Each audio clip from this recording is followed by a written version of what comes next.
Hello guys, welcome back to this channel. In today's tutorial, I'm going to show you how we can add LUTs to our video in CapCut PC.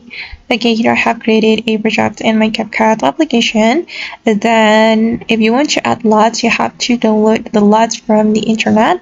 And I have downloaded the LUTs from the internet. These are the LUTs that I have just downloaded, and I'm going to use this LUTs for my video.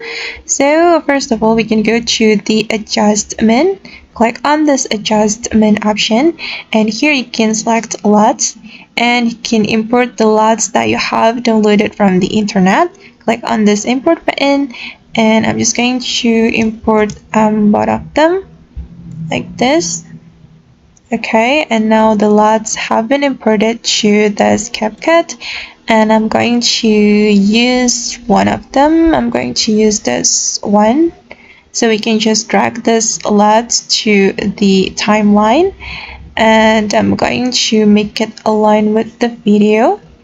Okay, and here is the result. And you can protect the skin tone by clicking on the skin tone protection to make the skin tone more natural. Okay, and I'm going to show you the original video before I add LUT to this video. This is the original one, and this is the video after I add LUT to it. Alright guys, and that's how we can add LUTs to our video in CapCut. I hope this tutorial will be useful for you. Thank you so much for watching, and see you in the next video.